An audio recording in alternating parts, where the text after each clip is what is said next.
یا الہی ہر جگہ تیری عطا کا ساتھ ہو.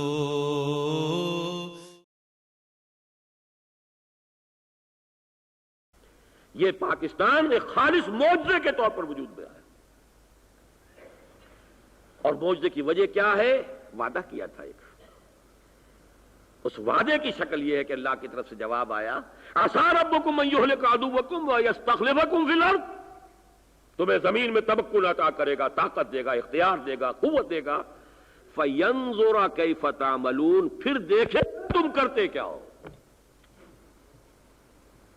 یہی مضمون سورہ یونس میں آیا ہے، ثم جعلناکم خلائف فی الارض من بعدہم لننظر کیف تعملون، پھر ہم دیکھیں گے تم کرتے کیا ہو. اللہ تعالیٰ نے وہ وعدہ، ہماری دعائیں قبول کی، اور اس کے بعد ہم ایک بہت بڑے امتحان سے دوچار ہو گئے.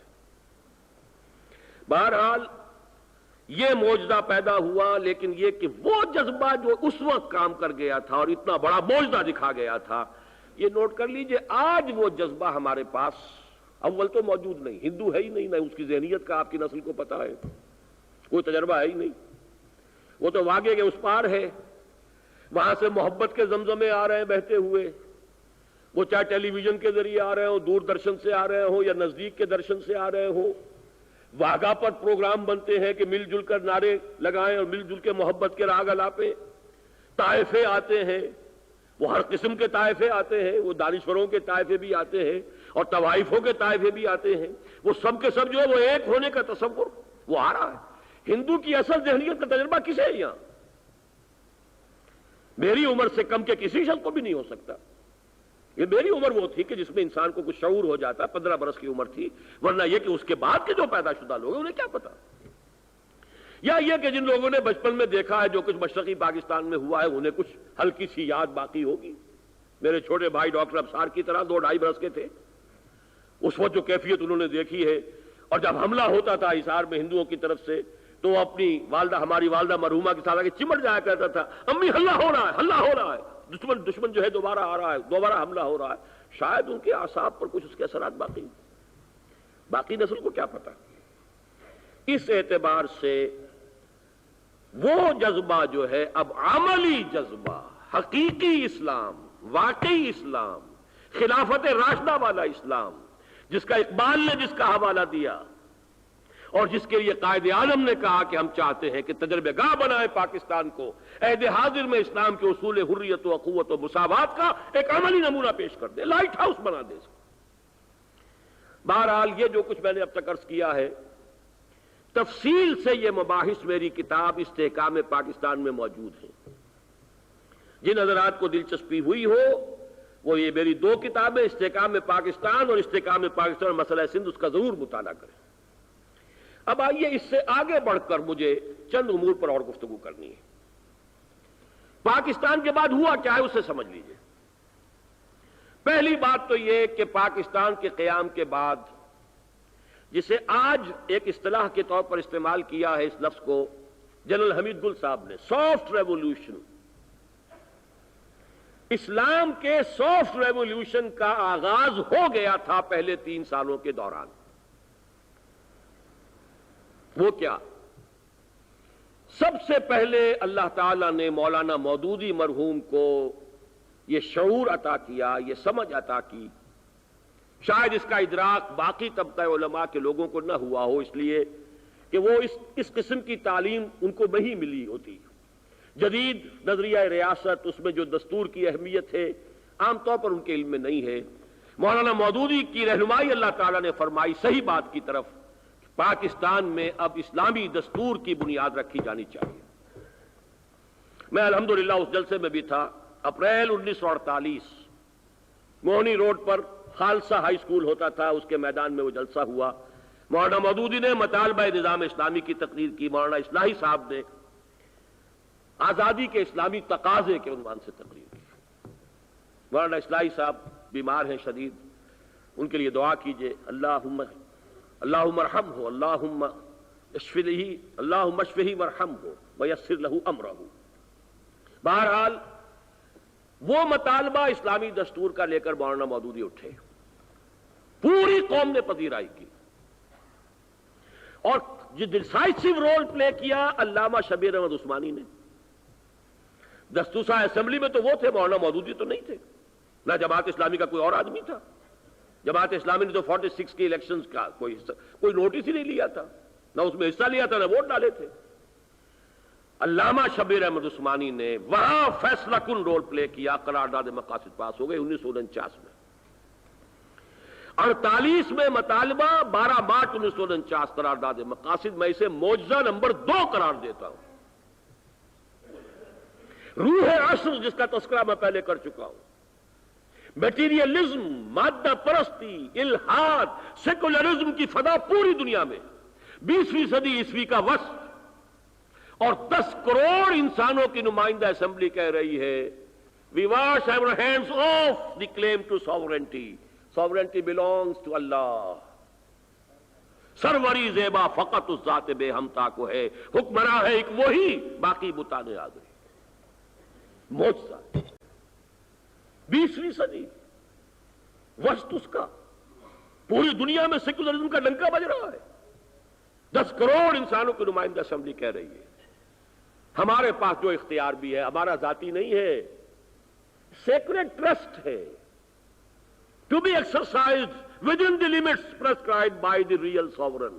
یہ اختیارات انہی حدود کے اندر استعمال ہوں گے جو اصل حاکم اللہ نے معین کر دیے۔ نارضد عشق کہ خونی جگر ہے پیدا شد، حسن لرزید کے صاحب نظر پیدا شد۔ تیسرا معجزہ، اور ظاہر بات ہے یہاں سیکولر عناصر بھی تھے، انہوں نے اس کے خلاف آواز اٹھائی، فکری سطح پر بھی آئے، اور آپ حیران ہوں گے کون کون آئے۔ ڈاکٹر اشتیاق حسین قریشی آئے، اے کے بروہی آئے، جنہوں نے چیلنج دیا تھا کچھ تو ثابت کر دے کہ قرآن میں کوئی دستور ہے تو میں اتنے 1000 روپے اسے انعام دوں گا، یاد ہے کہ نہیں؟ بعد میں وہ مشرف اسلامی دستور ہو گئے، وہ بات دوسری ہے۔ پھر یہ کہ عام طور پر کس کا اسلام؟ شیعہ کا اسلام، سنی کا اسلام، دیوبندی کا اسلام، بریلوی کا اسلام، وہابی کا اسلام، حنفی کا، کس کا اسلام؟ اس پورے غبارے میں سے ہوا نکال دی معجزہ نمبر 3 نے۔ 1950 میں 31 علماء تمام ڈینومینیشنز کے، شیعہ کی ٹاپ کی قیادت، بریلوی کی ٹاپ کی قیادت، دیوبندیوں کی ٹاپ کی قیادت، جماعت اسلامی کی ٹاپ کی قیادت، اہل حدیث کی ٹاپ کی قیادت، 31 علماء، 22 اصول دستور کے متفق علیہ ہیں ہمارے نزدیک، گو اہیڈ۔ یہ تھی فضا 48 49 50 کی، یہی فضا تھی، نوٹ کیجئے، اسی شہر لاہور میں مکہ دکھایا تھا خان لیاقت علی خان ہندوستان، یہی فضا تھی یوم پاکستان کی پریڈ میں لیاقت علی خان نے 14 مسلمان ملکوں کے دستے لا کر شریک کر دیے تھے۔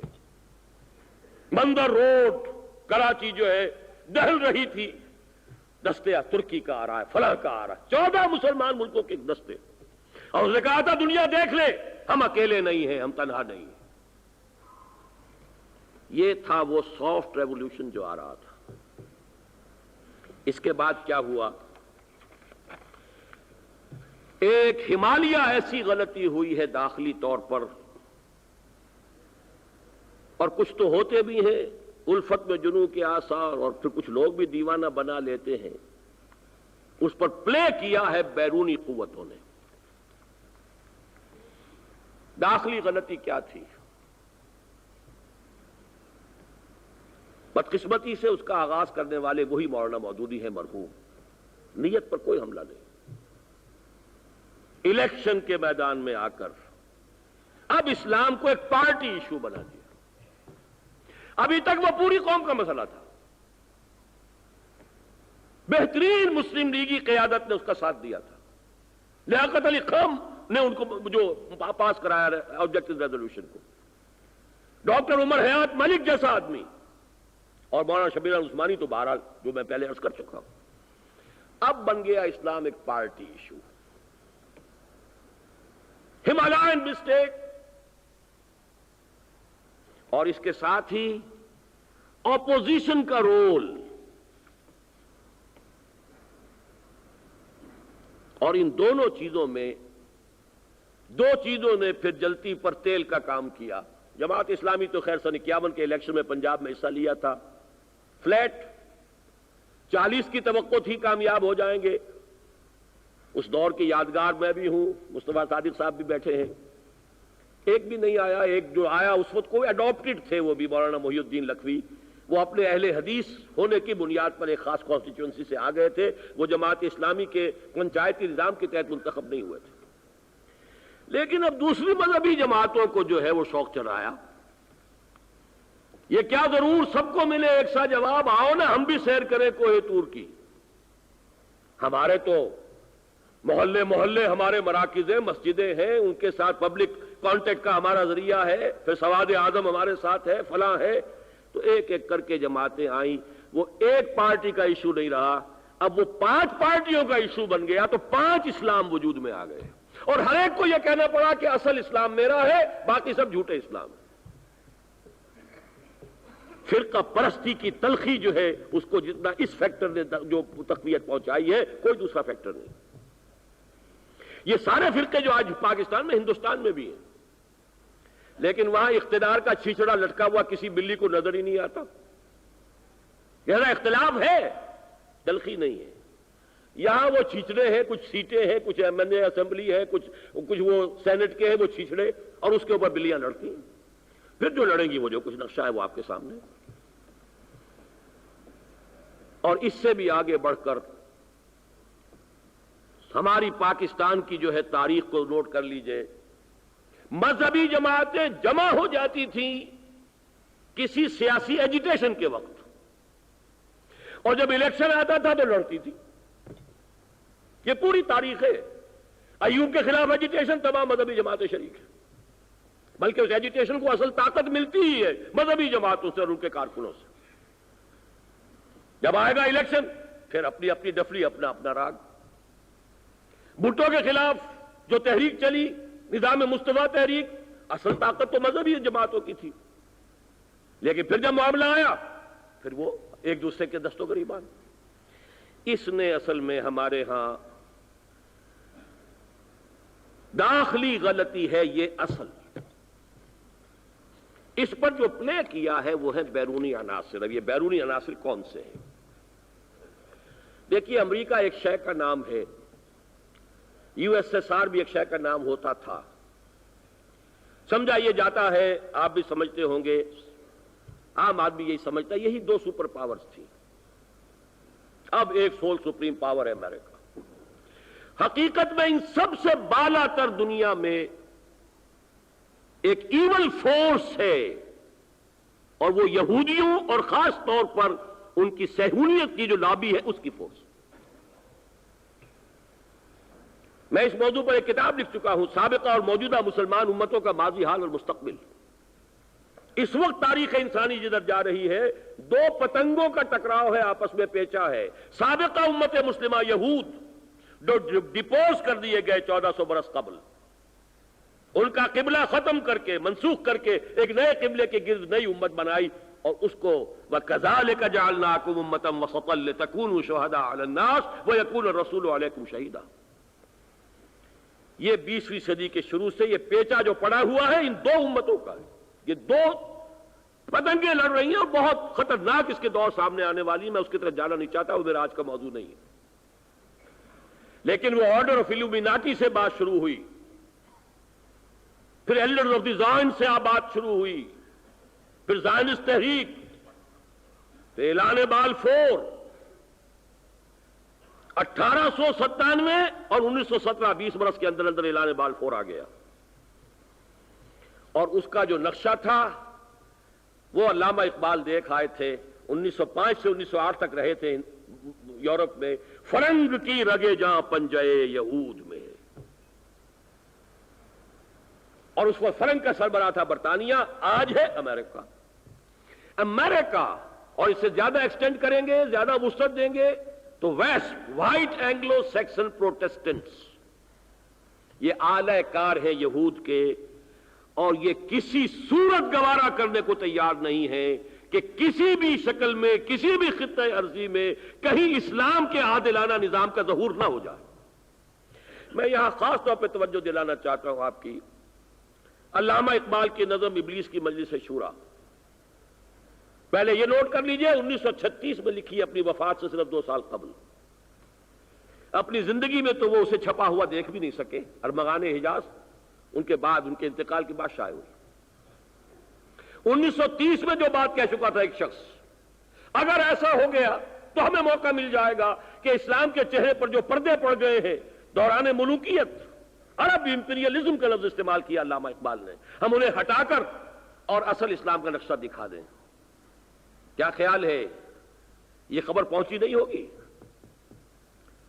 اب جو دنیا میں اس وقت انسانوں میں سب سے بڑی ایول فورس ہے وہ یہودی، اور اوپر جو ہے وہ شیطان لعین، اور شیطان لعین کی مجلس شورا میں جو بات ہوئی، مجھے اس نظم سے جتنی دلچسپی ہے بعض حضرات کے علم میں ہوگا، یہاں پورا ایک خطبہ جمعہ، میں نے خطبہ جمعہ میں درس دیا اس نظم کا، امریکہ میں سانتا کلارا میں جا کر، وہاں کے جو مرکز ہے اسلامک، اس میں میں نے درس دیا اس نظم کا، ابلیس کی مجلس شورا کا، کہ ابلیس کہتا ہے مجھے نہ اشتراکیوں سے ڈر ہے۔ ذرا غور کی 36 میں اشتراکیت تو ابھی عروج پر جا رہی تھی، کب ڈرا سکتے ہیں مجھ کو اشتراکی کوچا کر، یہ پریشان روزگار، آشفتہ بغض آشفتہ ہوں، کچھ بھی نہیں، جمہوریت نہیں، ہم نے خود شاہی کو پہنایا ہے جمہوری لباس، جب ذرا عدم ہوا ہے خود شناس و خود نگر۔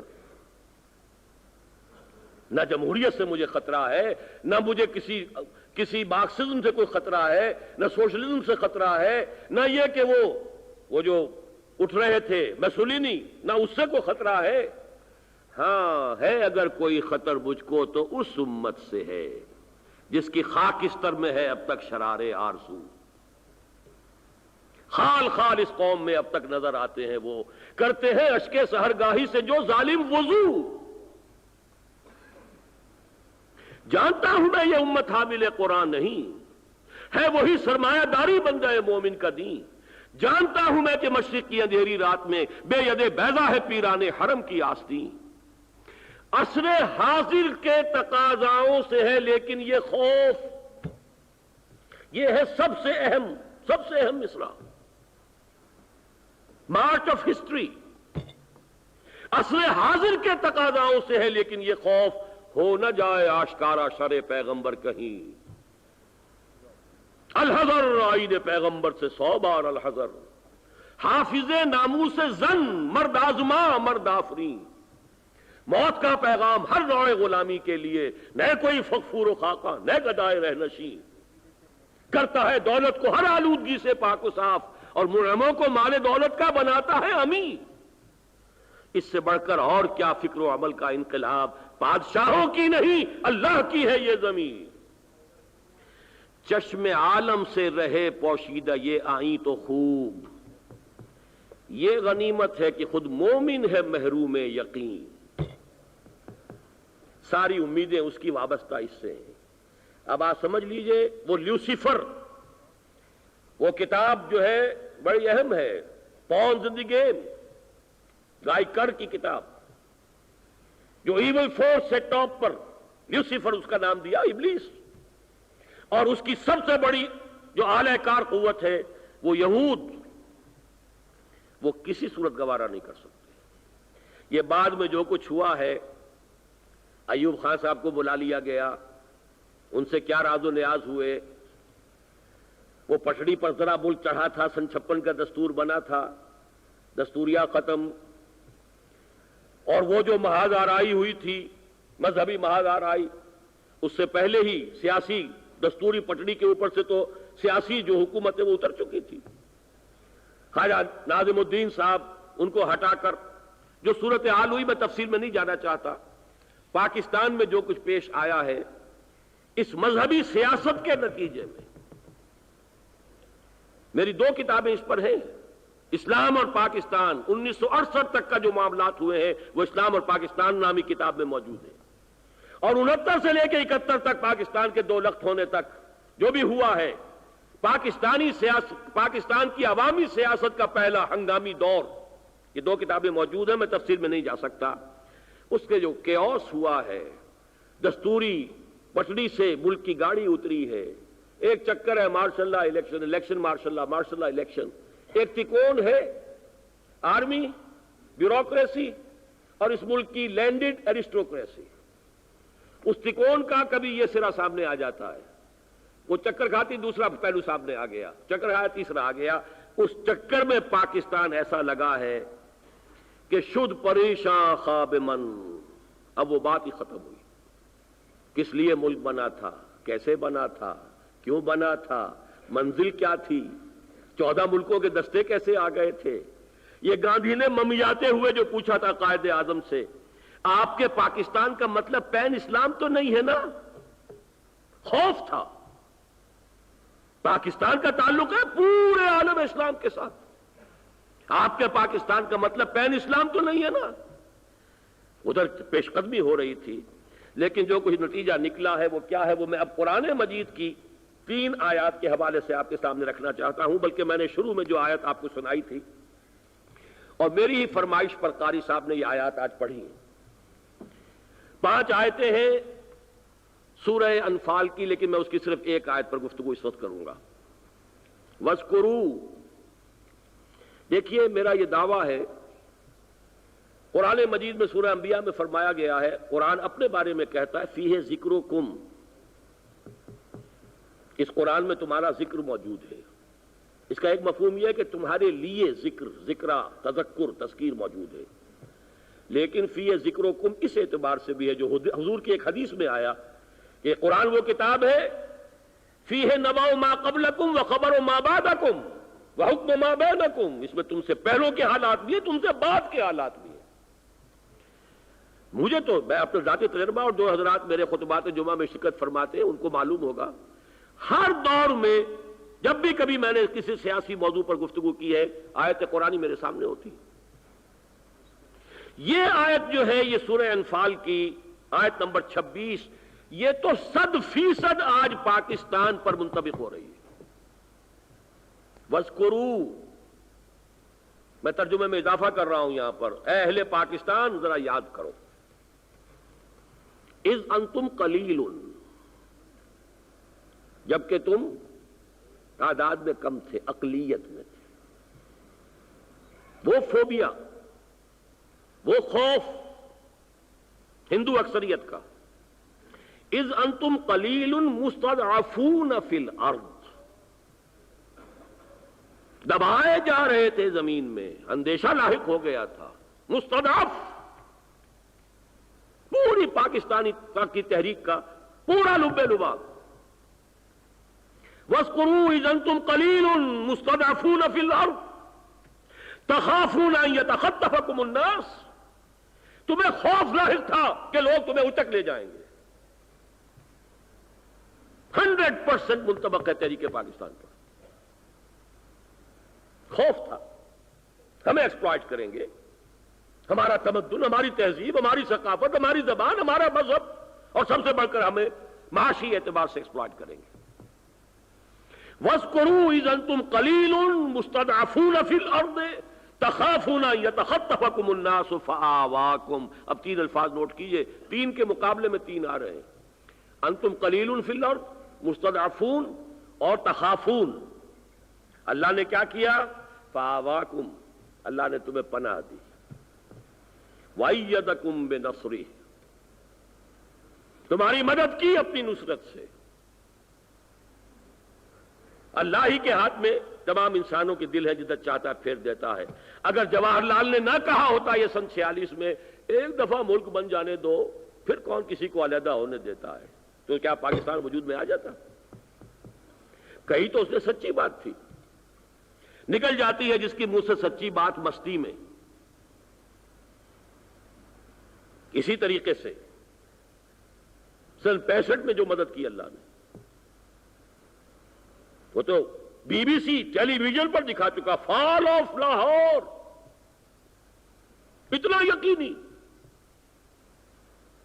فَأَيَّدَكُمْ بِنَصْرِهِ وَرَزَقَكُمْ مِنَ الطَّيِّبَاتِ. خوشحالی کا اندازہ کیجئے جو پاکستان کو اللہ نے دی. رزقکم من الطیبات لعلکم تشکرون، تاکہ تم شکر کرو ہماری اس نعمتوں کا، ہمارے ان احسانات کا۔ ترجمہ صرف کر دیتا ہوں اگلی 2 آیتوں کا بھی۔ یا ایھا الذین آمنوا لا تخونوا اللہ والرسول وتخونوا اماناتکم وانتم تعلمون، اہل ایمان اللہ اور اس کے رسول کے ساتھ خیانت نہ کرو، وعدہ خلافی نہ کرو، اور اس کی امانت میں خیانت نہ کرو۔ یہ امانت ہے پاکستان، اللہ کی دی ہوئی ہے، یہ سلطنت خدا داد ہے، یہ کسی اور طرف رخ کرتی ہے تو یہ خیانت ہے۔ وانتم تعلمون، جانتے بوجھتے تو یہ نہ کرو۔ وعلموا، ساری خیانت کی بنیاد کیا ہوتی ہے؟ حب دنیا، حب مال، حب اولاد۔ وعلموا انما اموالکم واولادکم فتنہ وان اللہ عندہ اجر عظیم، جان لو یہ مال اور اولاد سب فتنہ ہے، آزمائش کے لیے ہے، اور اصل اجر تو صرف اللہ کے پاس ہے۔ ان 3 آیتوں کے بعد ذرا 3 آیتیں سن لیجئے سورہ توبہ کی۔ وَمِنْهُمْ، سورہ توبہ سب سے بڑی سورت ہے منافقت کے تذکرے میں اور منافقین کے اوصاف اور کردار اور ان کا رویہ، ان کے طرز عمل پر۔ ان منافقین میں خاص قسم کا تذکرہ ہو رہا ہے۔ منہم، ان میں سے کچھ لوگ وہ بھی ہیں، من عاہد اللہ، جنہوں نے اللہ سے عہد کیا تھا، لئن آتانا من فضلہ، اگر اللہ ہمیں اپنے فضل سے نواز دے گا، لنصدقن ولنکونن من الصالحین، خوب صدقہ خیرات کریں گے اور بالکل نیک بن جائیں گے۔ فلما آتاہم من فضلہ، جب اللہ نے انہیں اپنے فضل سے نواز دیا، بخلوا بہ، اب بخل سے کام لیا، وتولوا، پیٹھ موڑ لی، وہم موردون، اعراض کیا، کنی کترا کے نکل گئے۔ اس کی سزا کیا دی؟ فعاقبہم نفاقا فی قلوبہم، اللہ نے سزا کے طور پر ان کے دلوں میں نفاق کی بیماری پیدا کر دی۔ اس آیت کا آخری ٹکڑا میں پڑھنے کی ہمت نہیں کر رہا، جا کے پڑھ لیجئے گا، آیت نمبر 77 سورہ توبہ کی۔ میں یہیں تک رہ رہا ہوں، آگے لرز جاتا ہوں جب بھی میں پڑھتا ہوں بقیہ حصہ اس آیت کا۔ فَعَاقَبَهُمْ نِفَاقًا فِي قُلُوبِهِمْ، اللہ نے سزا کے طور پر ان کے دلوں کے اندر نفاق پیدا کر دیا۔ اور سمجھ لیجئے آج 3 نفاق ہیں جو اس قوم کے اندر پورے روئے ارضی پر سب سے بڑھ کر اس قوم میں پیدا ہو چکے ہیں۔ پہلا نفاق، نفاق باہمی، وہ ایک قوم ختم ہوئی، ڈھونڈ اب اس کو چراغ رخ زیبا لے کر۔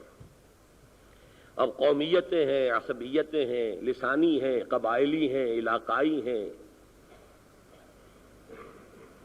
جدید اور قدیم سندھیوں کی ہے، بلوچوں اور پختونوں کی ہے،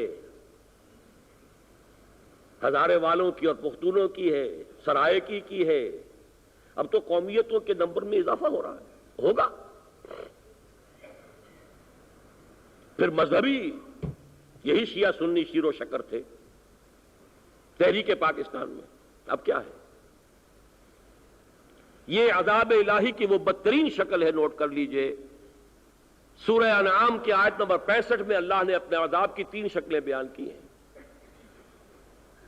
قل هو القادر، اے نبی ان سے کہہ دیجئے اللہ قادر ہے اس پر، ان یبعث علیکم عذابا، کہ تم پر عذاب بھیج دے، من فوقکم، یا تو تمہارے سروں کے اوپر سے، او من تحت ارجلکم، یا تمہارے قدموں کے نیچے سے زمین پھٹ جائے، شق ہو جائے، اور تیسری شکل او یلبسکم شیعا ویذیق بعضکم باس بعض، تمہیں گروہوں میں تقسیم کر کے ایک دوسرے سے ٹکرا دے، ایک دوسرے کی قوت کا مزہ چکھو، نہ اللہ کو آسمان سے کچھ بھیجنے کی ضرورت، نہ زمین کو تکلیف دینے کی ضرورت۔ یہ بدترین عذاب ہے جس میں ہم مبتلا ہیں۔ دوسرا نفاق، کردار کا نفاق، صداقت، امانت، ایفاء عہد ختم، جسے نفاق عملی کہتے ہیں ہمارے علماء۔ حدیث نبوی ہے، آیت المنافق ثلاث، منافق کی 3 نشانیاں ہیں۔ یہ متفق علیہ روایت ہے، لیکن اس میں جو الفاظ اگلے ہیں وہ صرف صحیح مسلم میں ہے۔ وَإِن صَامَ وَصَلَّى وَزَعَمَ أَنَّهُ مُسْلِمٌ، خواہ وہ نماز پڑھتا ہو، روزہ رکھتا ہو اور اپنے آپ کو بڑا مسلمان سمجھتا ہو، لیکن تین چیزیں اگر ہیں تو کٹر منافق ہے. وہ تین چیزیں کیا ہیں؟ اذا حدث کذبا، جب بات کرے جھوٹ بولے. واذا وعد اخلف، جب وعدہ کرے خلاف ورزی کرے. واذا اؤتمن خان، جب کہیں امین بنا دیا جائے اختیارات کا یا مال کا، خیانت کرے. دیکھ لیجئے، تلخ بات کہہ رہا ہوں، ہمارے معاشرے میں الا ماشاء اللہ جو جتنا بڑا ہے اتنا ہی بڑا جھوٹا ہے، جو جتنا بڑا ہے اتنا ہی بڑا وعدہ خلاف ہے، جو جتنا بڑا ہے اتنا ہی بڑا خائن ہے. ایکسیپشنز ہوں گی، ایکسیپشنز پروو دی رول، استثناءات ہوں گی محدود چند. یہ کردار کا دیوانہ جو نکل گیا. یا